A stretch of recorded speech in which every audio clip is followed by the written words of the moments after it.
Você que assistiu Stranger Things já ouviu muito esse nome. Will Byers! Will! Will! Will! Will! Afinal, o garoto sumiu, foi dado como morto, voltou, quase morreu de novo, cresceu, virou uma espécie de feiticeiro e revelou que todos já sabiam no final. Eu não gosto de meninas. E sei que muita gente não gostou disso, mas esse não é o maior problema do Will. O verdadeiro problema começa logo de cara, antes mesmo de ir parar no mundo invertido, com uma simples música. Should I stay or should I go? Já que, no quarto com o seu irmão, esperando seu pai chegar para levar o garoto para jogar beisebol, ele até se anima com a música, mas rapidamente fica chateado quando começa a ouvir sua mãe aos gritos no telefone, já percebendo que ele não iria vir mais uma vez. E assim que o Jonathan pergunta ao Will se ele realmente gostava de beisebol, ele, apesar de não gostar, ainda fica meio em negação, dizendo que era legal sair com o pai às vezes, o que o irmão questiona na hora, mostrando ao garoto que ele não precisava gostar das coisas em tese normais que seu pai queria, e isso pro Will nunca foi simples, ainda mais quando, além de tudo, ele também era criticado e vítima de bullying até pelas crianças da sua própria idade. Ele não é como a maioria. Essas crianças são mais, elas tiram sarro, dão apelidos pra ele, elas riem das roupas dele. E pra alguém que se sentia tão rejeitado, talvez o melhor fosse andar com pessoas que também se sentiam assim. Pessoas que te permitem se expressar, se divertir e até passar horas jogando campanhas, se tornando um personagem poderoso que não conseguia ser fora daquele porão. Mas como qualquer jogo de RPG, às vezes você precisa contar com a sorte e com o valor dos dados. Era um 7. Hã? Que rolei? Foi um 7. O Demogorgon. Ele me pegou.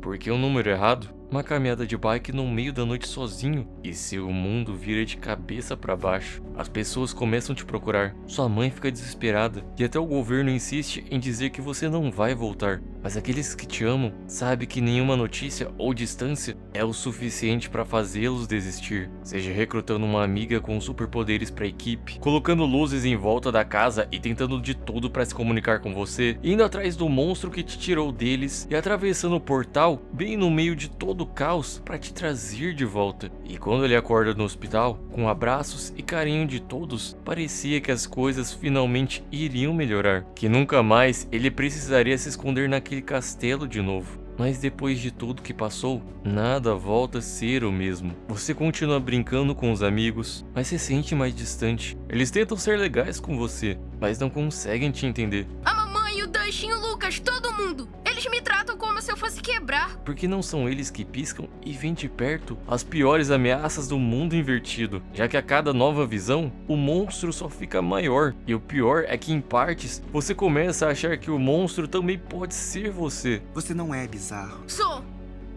sim. Mas por sorte, monstro ou não, ele não era o único a se sentir todo desmoronando. Sei lá, às vezes eu sinto que eu tô enlouquecendo. Eu também. Ô Will, se nós enlouquecermos, vamos enlouquecer juntos, tá?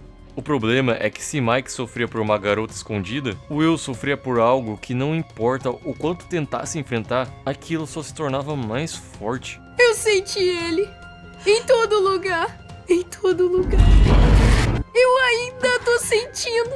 Ele estava na sua mente, no seu corpo, e mesmo fazendo mapas, tentando espiar o que o Devorador de Mentes fazia, sempre que chegava perto, era o Will quem pagava o preço. E a cada ida ao hospital dentro do laboratório, seu caso ficava mais grave. Os médicos já não sabiam mais o que fazer. O monstro assumiu o controle, e o Will mais uma vez ficava desaparecido. Ele é um espião, se ele sabe onde a gente tá, o monstro das sombras também sabe. Mentira! Ele matou os soldados, vai matar a gente também. Mentira! Porque uma simples espionada e todos os monstros brotam na hora, e aqueles que nada tinham a ver com isso acabam sofrendo as consequências. Por isso, em um momento tão crítico, é preciso entender que é nos momentos de maior luta que, mesmo contra um inimigo tão poderoso, às vezes você não precisa ganhar, apenas resistir. Até porque se o bichão gosta de frio, você precisa estar pronto para aguentar as queimaduras. E o que é mais triste é que mesmo quando ele vai embora, você continua sentindo que algo ainda está errado, que algo está prestes a acontecer. E diferente dos seus amigos, você não consegue seguir em frente. Eles agora saem com garotas ou com novos amigos, e o D&D já não é mais a prioridade de ninguém. E dói ainda mais quando seu melhor amigo taca isso na sua cara. Não é culpa minha se você não gosta de garota. O que você achou, Will? Que a gente nunca ia ter namorada? Que íamos ficar sentados no porão o dia todo jogando pelo resto da vida? Seus amigos cresceram, mas você não conseguiu fazer o mesmo, e seus refúgios já não te salvam dos próprios traumas. Por isso até seu castelo agora é apenas passado. E mesmo quando conseguem afastar o Devorador de Mentes, Will continua patinando. Agora em outra cidade, cada vez mais perdido e sozinho. Afinal, tanto ele quanto Eleven sabem que no fundo eles não se encaixam com os demais. E se seus amigos tinham um clube de RPG para se sentir incluídos, os dois só tinham suas lembranças de momentos mais felizes. Quando você é diferente, às vezes você se sente errado. E apesar de já ser ruim se sentir diferente, fica ainda pior quando você sabe que o sentimento por quem você gosta nunca vai ser correspondido da mesma forma. Porque mesmo falando isso como se fosse a Eleven, você faz ela se sentir que não é errada. Ela se sente melhor por ser diferente. É daí que ela tira coragem pra lutar. Então sim, a Um precisa de você e sempre vai precisar. O silêncio e o peito ainda pesado foi tudo que ele acabou conseguindo. Bom, pelo menos não do seu irmão. Eu quero que você lembre que eu tô aqui. Eu sempre vou estar aqui, porque você é meu irmão e eu te amo.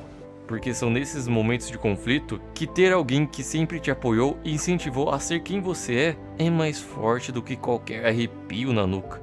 Pois sozinho não se vence ninguém. Mas juntos, até um simples ato, como um abraço ou colocar uma música no ouvido, pode ser o suficiente para te tirar do seu próprio inferno. E se o vilão fica mais forte, você também pode ficar. Afinal, quem começou tudo é aquele que pode terminar o jogo. Porque o Will, o sábio ou feiticeiro, não dependia de um tabuleiro, dados ou de um porão. Tudo que precisava sempre estava bem ali. E se antes era dominado e usado como servo, agora com seus amigos caídos e a um passo de perderem tudo, ele finalmente estava pronto para entender que a força e o verdadeiro poder nunca vieram da mente. Vieram de tudo aquilo que tentaram chamar de fraqueza. Porque aqueles que nasceram para serem especiais, seja levantar um caminhão ou controlar um monstro, nem que por alguns segundos, nunca vão se encaixar no que se espera deles. E nem precisam, pois a cada derrota, eles voltam mais resistentes. Eles aprendem, crescem, e de repente, mesmo diante do lugar onde tudo começou, o monstro já não parece mais tão grande assim. E a verdade se torna mais fácil de encarar. Porque depois de tudo que passou, ser você não é só apenas uma escolha. Foi o que te trouxe até aqui. E talvez ele não precisasse discursar na frente de todos. Talvez, ou provavelmente, todos já soubessem. E já apoiariam como sempre fizeram. Mas para quem passou anos se escondendo no próprio castelo, às vezes dizer ao óbvio é melhor do que fugir mais uma vez de si mesmo. Porque os anos passam e uma hora ou outra, mesmo os piores pesadelos, podem finalmente te deixar em paz. E Vecnas, devoradores de mente, se tornam apenas uma lembrança que jamais vão ter o mesmo peso dos jogos, das risadas e do tempo junto com aqueles que fizeram Will Byers nunca desaparecer de verdade. Pois no jogo final, não importa quantas vezes o mundo se inverta. Como uma simples música no rádio do irmão já havia perguntado: Should I stay or should I go? Porque depois de lutar tanto para ficar, Will finalmente pôde ir, não fugindo, mas sabendo que no seu próprio caminho ele já não estava mais perdido.